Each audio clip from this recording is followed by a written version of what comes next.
Good morning students. Previous lecture में हमने redox reactions के बारे में पढ़ा। आज हम रेडॉक्स रिएक्शन के कुछ और फर्दर मोर एग्जांपल स्टडी करते हैं, जिससे कि और अच्छे से हम इस टॉपिक को क्लियर कर सकें। ठीक है, पहला एग्जांपल लेते हैं, जिंक ऑक्साइड और कार्बन। देखिए, जनरली हमें तीन चार चीज़ें ध्यान में रखनी। किसी रिएक्शन में हमें चेक करना है कि ऑक्सीजन का एडिशन हो रहा है या रिमूवल हो रहा है, हाइड्रोजन का एडिशन हो रहा है या हाइड्रोजन का रिमूवल हो रहा है। और अगर ये ना दिखाई दे तो हमें ये चेक करना है कि कोई नेगेटिव स्पीसीज ऐड हो रही है या रिमूव हो रही है, या पॉजिटिव स्पीसीज ऐड हो रही है या रिमूव हो रही है। और नेगेटिव पॉजिटिव स्पीसीज हमें बताया कि नेगेटिव आयन और पॉजिटिव आयन। ठीक है, अब negative ion and positive ion क्या क्या क्या है ये कि metal gain positive charge and non metal gain negative charge. तो जरा देखो यहाँ जिंक ऑक्साइड, जिंक में कार्बन CO में, अब हम आसानी से पता लगा सकते हैं कि किस में ऑक्सीजन ऐड हो रहा है, किस में ऑक्सीजन रिमूव हो रहा है। राइट। अगर और फर्दर मोर एग्जांपल देखें तो देखिए MnO2 और L, मैग्नीज और Al2 3। हम आसानी से देख सकते हैं इसका यहाँ पर क्या हुआ, रिडक्शन, इसमें क्या हो गया, ऑक्सीडेशन। अगर इस रिएक्शन में देखा जाए तो MnO2 किस में हो गया रिड्यूस, MnCl2 में, HCl किस में हो गया, Cl2 में। तो आसानी से रिएक्शंस को देखकर ही पता लगाया जा सकता है कि ऑक्सीजन का एडिशन हो रहा है या हाइड्रोजन का एडिशन हो रहा है या वाइस वर्सा, यानी कि रिमूवल हो रहा है।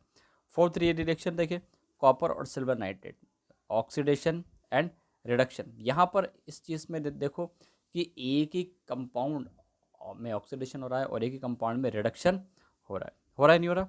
चलिए नेक्स्ट, फिफ्थ रिएक्शन चेक करते हैं, H2S प्लस SO2। H2S किस में कन्वर्ट हो गया, H2O में, यानी ऑक्सीजन का एडिशन हो गया। यहाँ देखिए ऑक्सीजन का रिमूव हो गया, यानी कि रिडक्शन हो गया। यहाँ देखो Fe2O3 का Fe में कन्वर्ट, यानी कि ऑक्सीजन का रिमूवल। Al में ऑक्सीजन का एडिशन, यानी कि ऑक्सीडेशन।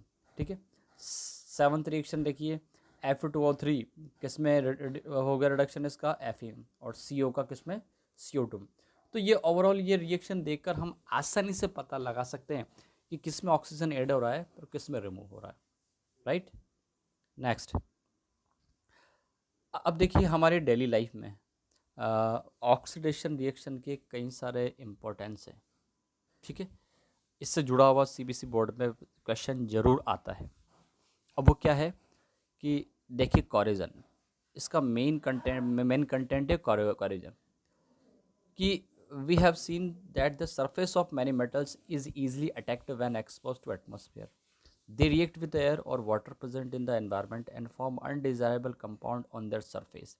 देखिए एनवायरनमेंट में हम ये नोट करते हैं कि जो मेटल्स है जनरली, आयरन हुआ, कॉपर हुआ, सिल्वर हुआ, इनकी सरफेस या स्टेनलेस हुआ, इनकी सरफेस पर अनवांटेड मेटल की क्या क्या हो जाती है, कोटिंग हो जाती है। यानी अनवांटेड मेटल की कोटिंग एक प्रोसेस के नाम से जानी जाती है, जिसे जनरली कहा जाता है कोरिजन।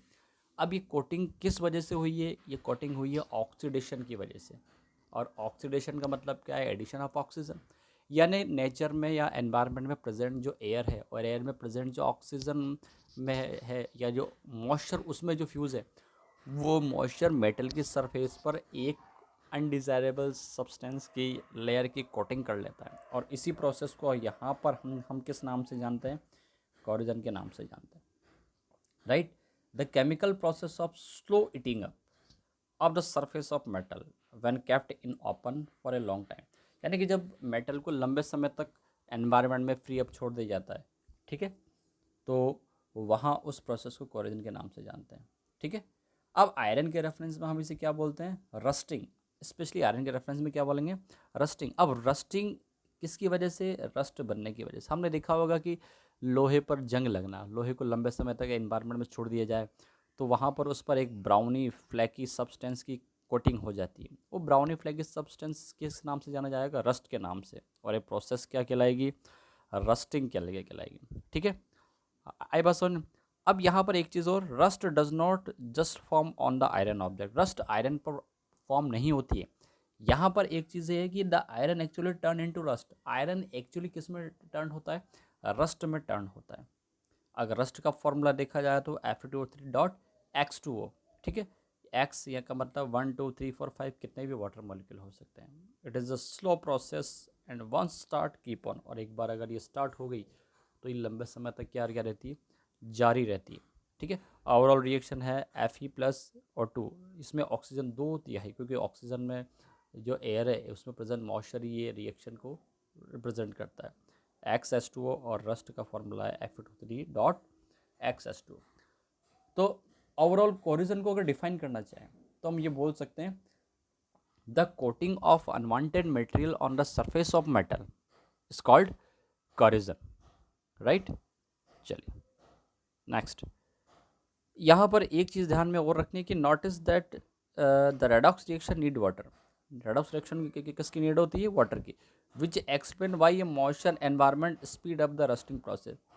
ठीक है, rusting can occur in dry climate but it tend to happen more slowly due to relatively low humidity ने। देखिए जहाँ पर ह्यूमिडिटी ज़्यादा होगी वहाँ पर रस्टिंग भी ज़्यादा होगा, और जहाँ ह्यूमिडिटी कम है वहाँ रस्टिंग का प्रोसेस भी क्या हो जाएगा, स्लोप हो जाएगा। ये तो कॉमन सेंस है, बिल्कुल जनरल सी बात है। ठीक है, अब इसके कोरिजन के क्या क्या प्रिवेंशन हो सकते हैं ज़रा देखें कि कोरिजन को रोकने के लिए या तो हम मेटल की सरफेस पर क्या कर दें, पेंट कर दें, या ऑयलिंग और ग्रेसिंग कर दें, या उस पर प्लास्टिक की कोई कोटिंग कर दें, या क्रोमियम प्लेटिंग इन दिनों इंडस्ट्रियल पर्पज़ में काफ़ी इंपॉर्टेंट है। ठीक है, ये एक इलेक्ट्रिकल एक्टिविटी है जिस पर मेटल्स पर स्पेशल लेयर चढ़ा दी जाती है। या फिर galvanising this allow a coating of more reactive metal to react faster than iron और स्टील। देखिए गैल्वेनाइजिंग में क्या होता है कि मेटल्स पर जिंक की कोटिंग कर दी जाती है। Galvanising is a process of coating of zinc on the surface of metal. देखो गैल्वेनाइजिंग में होता क्या है कि एक मोर रिएक्टिव मेटल की कोटिंग कर दी जाती है, जैसे कि जिंक, आयरन पर जिंक। अब होगा क्या कि जैसे ही मॉइस्चर के कांटेक्ट में ये जिंक आएगा तो आयरन से पहले रिएक्शन करके अपने ऊपर ही कोटिंग कर लेगा और अंदर आयरन या दूसरा ऑब्जेक्ट प्रोटेक्ट रहेगा। तो ये प्रोसेस काफ़ी इंपॉर्टेंट है, गैल्वेनाइजिंग प्रोसेस। एलोइंग का मतलब this method change the property metal. Allowing का मतलब है एक से ज़्यादा मेटल का मिक्सचर बना देना। तो ये क्या करती है, मेटल की प्रॉपर्टी में कुछ चेंजेस कर देती है, जिससे कि जो रस्टिंग है या जो कोरिजन प्रोसेस है वो बिल्कुल स्लोप हो जाती है या नेग्लिजिबल हो जाती है। तो हमने आज के हमारे इस लेक्चर में रेडॉक्स रिएक्शन के कुछ एग्जांपल और ऑक्सीडेशन का हमारे एवरीडे लाइफ में या रेडॉक्स रिएक्शन का हमारी एवरीडे लाइफ में क्या क्या इम्पोर्टेंस हो सकता है उस चीज़ को देखा है। ठीक है, नेक्स्ट हम कल के लेक्चर में देखेंगे। Thank you.